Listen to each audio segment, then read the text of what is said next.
when we say regulations and when we say support, thinking of the last few months or years, what comes up for you, for all four of you, that was a good example of a support from the side of a government or maybe even European body for the growth of e-bikes and active mobility all in all?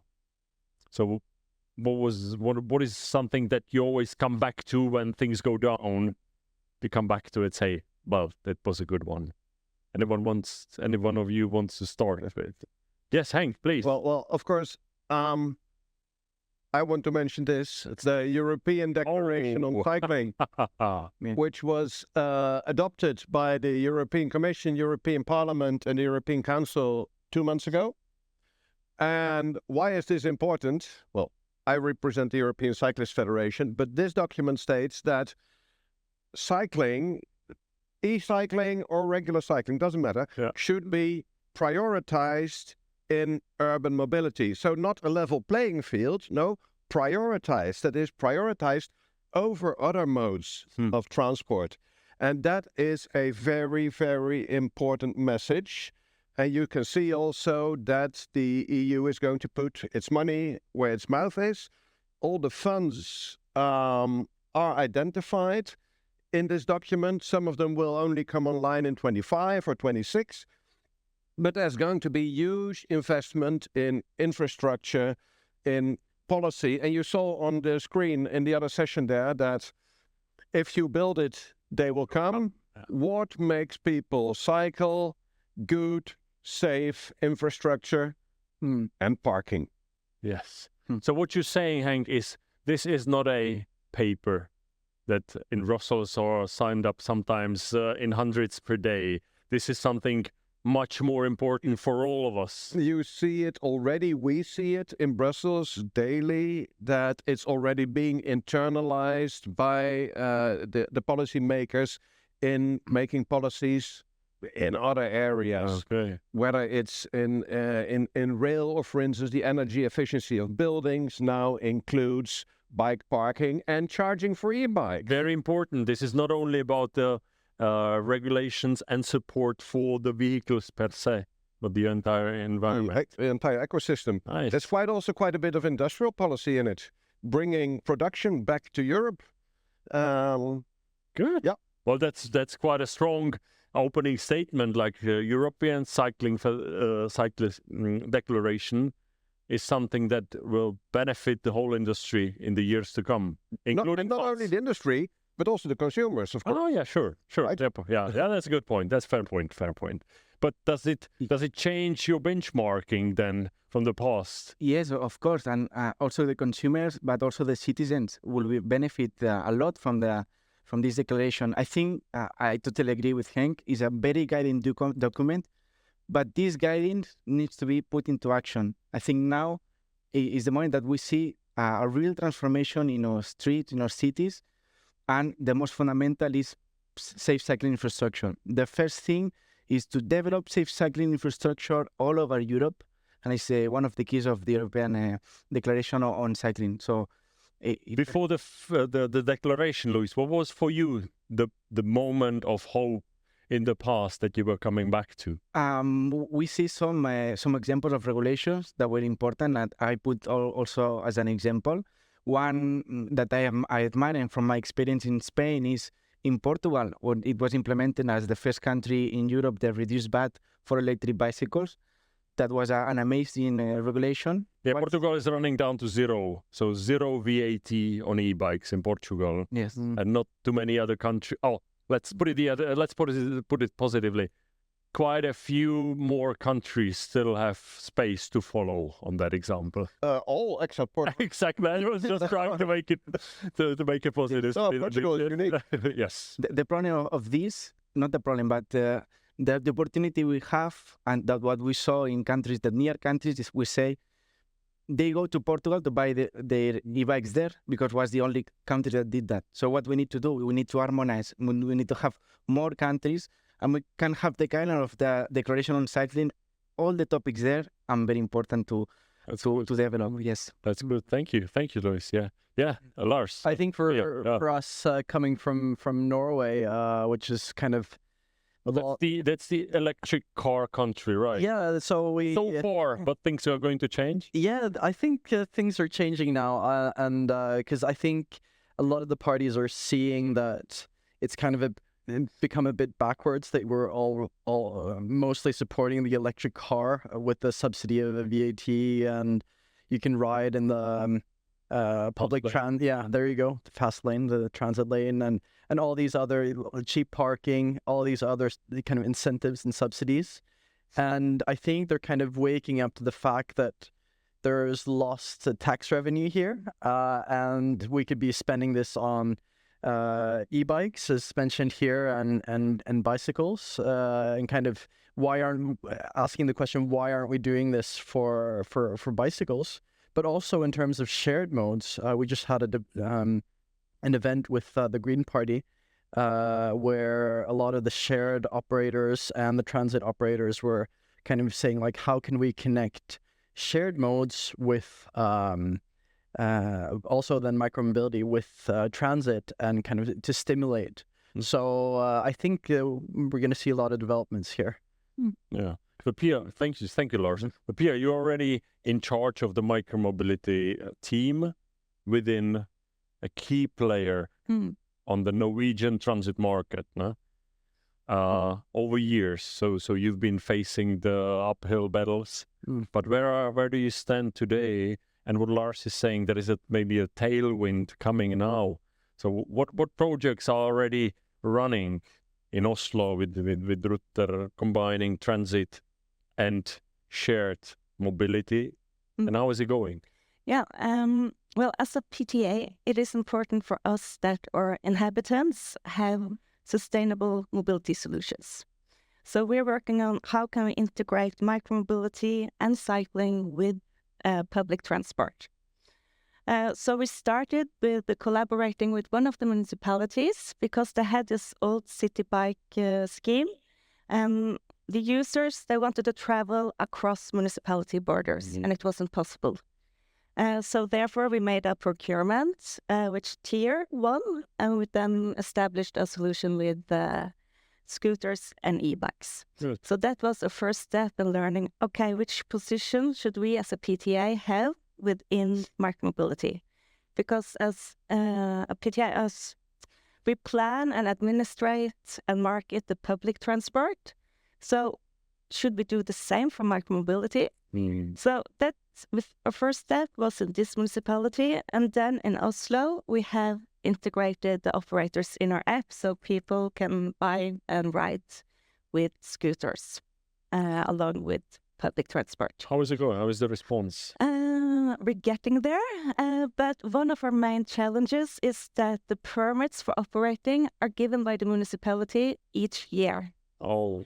So in March, April, when they get the permit, we can start doing the integration. And often we're not finished with integration for after or in the middle of the high season.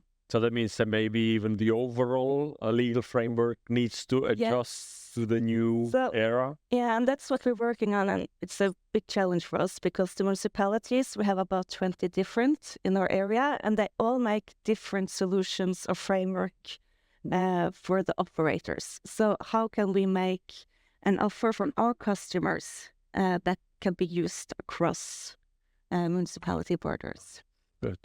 Luis, you wanted to follow up on that? Just reacting to that, I agree on that. And I think from our perspective, there is a bit of a tension between the speed of regulation and the speed of the evolution of vehicles in terms of technology, the speed of mobility in general. And there are also major changes that we need in terms of regulation that maybe can take a lot of time, maybe years. When we think changing our streets to accommodate all these new vehicles, maybe sometimes it could take years to do that. But our cities and our streets need to be ready. On Decathlon, we believe that mobility transition starts with the streets. And more we are seeing, and it was presented in the other panel, that the e-bikes popularity is increasing, and our cities needs to be prepared for that. There are some solutions. For me, one good solution to be ready is tactical urbanism, and we saw the example during pandemics that a lot of pop-up bike lanes. That's a very good point. I mean, we already went through this adaptation Yes. almost overnight, but then the empire struck back. Yes.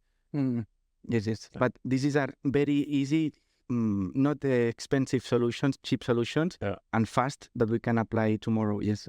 That's good. I mean, Luis, you're in charge of sustainability projects at Decathlon. Where is the link between the projects, your company, and the legal framework for e-bikes, for instance? What needs to change? Where is the intersection? I will do a quick summary of first to explain what is Decathlon, because maybe some people don't know it, or the colleagues in Norway don't know Decathlon. But since the beginning of Decathlon, in our DNA, we have bikes and cycling. The first product that was selling Decathlon in 1976 was a bicycle. And some years later, in 1986, when the industrial department was built, the first product that we manufactured was a bike frame. Since then, Decathlon has evolved, and now it's represents 40% of the industrial production of bicycles in Europe. And for us, bicycle is in our DNA is a very important part for us. But talking on sustainability, our mission is to move people through the wonders of sport, and bikes and e-bikes match perfectly with that, and match perfectly with the definition of sustainable mobility. Why? Because sustainable mobility definition, you all will know it, but it's matching the needs of mobility of the current generations without compromising the needs of the future generations. The needs of the current generation with the compromising needs of the future generations.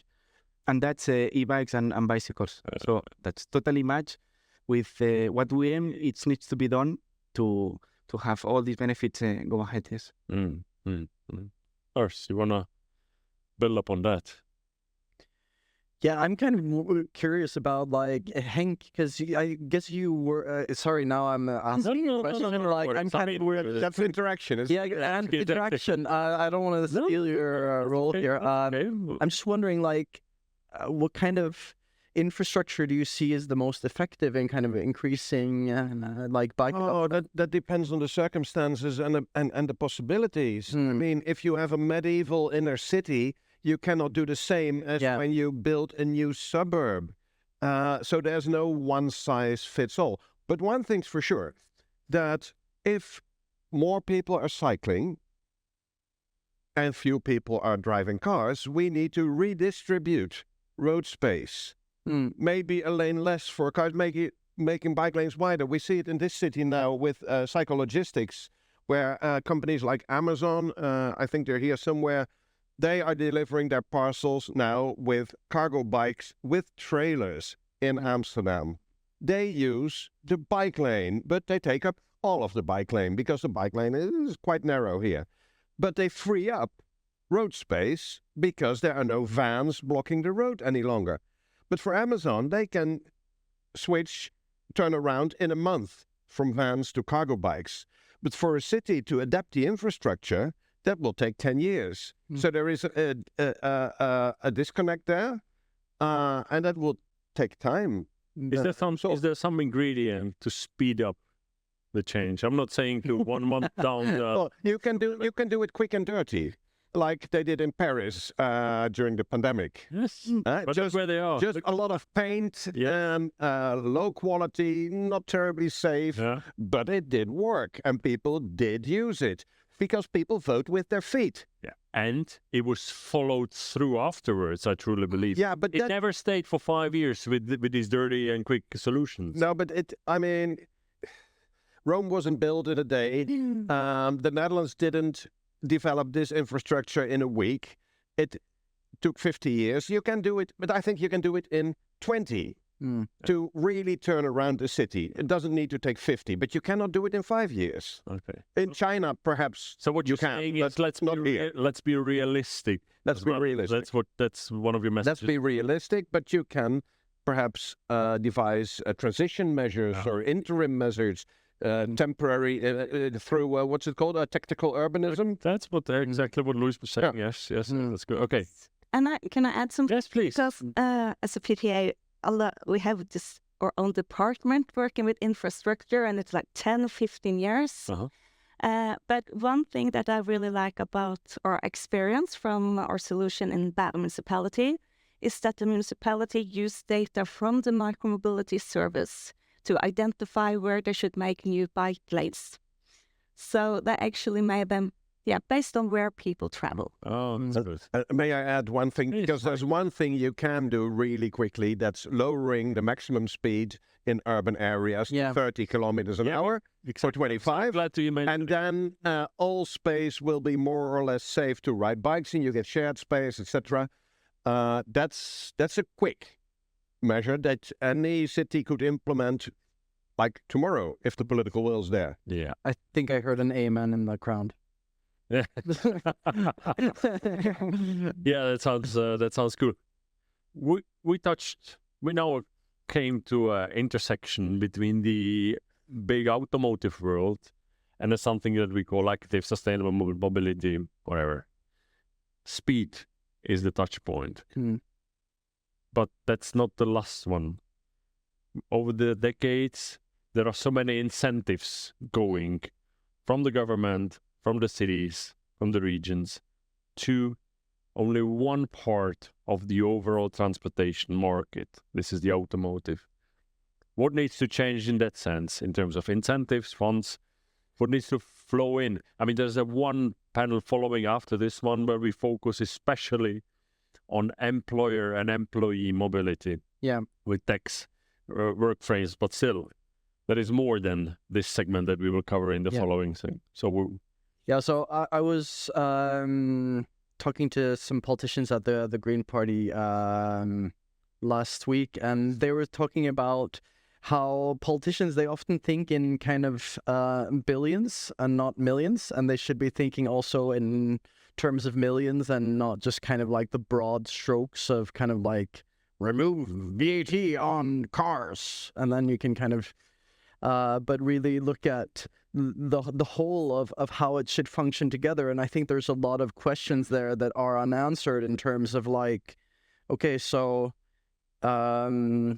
we need some incentives for cars, but especially in rural parts of Norway, which is like a super spread out country, but how do we kind of combine private incentives for micromobility and also for people just buying a vehicle, but also the shared incentives, which can be like a lot of different things, both like operational subsidies that Ruter does in Bærum and on Oscar, but also kind of and also Columbus in terms of is another PTA sitting here in the front, which is on pointing that direction in terms of like removing the cost of a parking spot for a shared car. yeah. But also you have the pricing subsidies on the vehicle, which they also do with the e-bike scheme that's included in the public transport ticket. So what do you mean specifically? What does it mean for yeah, I mean for Randi here, it means that she has a tremendous utilization of the e-bike scheme that surpasses the e-scooters. Just don't tell any of the e-scooter operators because they will get jealous. So it basically means that using subsidies, you can actually increase utilization of more active modes. You steer the demand then. Yes. And you change the behavior at the same time. So, I think there's a lot of principal questions there that we need to answer in terms of like, how do we use the fact that people are willing to pay a higher amount for e-scooters and they're not willing to pay that much for e-bikes to ride, and we actually need to stimulate that demand to get people to ride. How do we kind of handle those? So, thank you for. Oh, that's good. That's good. No, Luis wanted to follow on that as well. Yeah. Following that, I think it's very important that we all hear, and this is a proposal, we make very clear that it's a matter of public health. That's a good reframing. So micromobility is a market of public health. What are you saying? Yeah, but then e-scooters are not active mobility. Yeah, so and now you're swearing in church. No, I'm just kidding. Escort, please wait. I just bring my note because I want to give good numbers and I want to be concrete. But I have some numbers. For example, We know that global death due to exposed to pollutants in the world is 6.7 million deaths every year. We have also that road transport leads to 47,000 excess deaths in Europe. 90% of European population is exposed to levels of pollution that are ahead of what is recommended for the World Health Organization. 1.3 million deaths and traffic injuries. Yes. It's a matter of public health. These are very difficult problems, and e-bikes are a very easy solution to these problems. And for me, that's the key message. Yes. Yeah, that was a strong speech there. Can I just build on what Hank's little provocative comment there? I think that, Lars. It was not provocative. no, I mean it's true, so it's provocative. So, but I think people are less willing to do what I mean. People want to pay less for what they need to kind of exert more effort to do, like walking, for example. I mean, and all other modes of mobility replace walking in some kind of way, shape, or form. But I think that we should find out how do we. We've been subsidizing bike share now with commercial space throughout more than a decade. And we've been subsidizing also e-bikes, testing that. And we are subsidizing cars, whether e-cars or petrol. There you cars. go. Let's be fair. So yeah, but I think like there's some of these principles that kind of matter that we need to find out how that we need to treat these different modes, because I mean, yes, we all agree on we need to kind of shift the subsidies from cars to more micromobility, but find out how do we treat the different modes? How do we treat e-scooters and in terms of where it can function well and the others? And as a PTA, in the start, people were, why would you do something with scooters? Because they will only replace trips made with... I believe this is what, depending which side of the industry and value chain you are in, this is what you are faced with all the time. Yes, and that was in the beginning, and it's not a competition. We need to make the solutions work together. And you are comfortable to say that after a few years. I mean, I don't mean you be as a person personally, but even for a PTA, now you know it doesn't compete. Because what the car, people choose the car because it's easy, it's there, you don't need to plan that much. Also, a lot of the reason why people choose to ride with scooters. So if we can combine scooters with public transport, can we make it more flexible and easier to choose this way of traveling instead of the private car? Yeah. And what we have also started to look at in the customer service, not only which travels do scooters replace, but also, are you more social? Do you meet your friends more often? Do you train more? And yes, people answer, some of them train more. Yes, it replaces some walking, some bus trips, but also it makes it easier for people to be social, and health is not only about active or walking, it's also about social and other aspects. That's a good thing. I'd love to hear what you think about the e-scooter. Like being selling in the kind of the bicycle active modal share. Well, we start from the point that it's not active mobility. However, we do recognize that e-scooters for people who are not using bicycles, maybe have never used a bicycle, that it could be a stepping stone to getting used to move around on two wheels, and that maybe they will mature from scooter to bike. However, we also see in the data that e-scooters replace walking and public transport, short public transport trips, buses. So where's the gain? I see the convenience, and it's a typical last mile, first mile solution, but it's not active, so the health benefit is not there. But okay, I'm just gonna ask you something. That will be a nice follow-up. It will be a nice What was follow-up. the title of this session? Thank you, Hank. Again, you see, I've been blessed with an excellent lineup of speakers. Unfortunately, our time is out. Already? Already? It was so much fun. The topic is so complex. So if I may propose a round of applause for all of you who were so brave enough to join me here. Say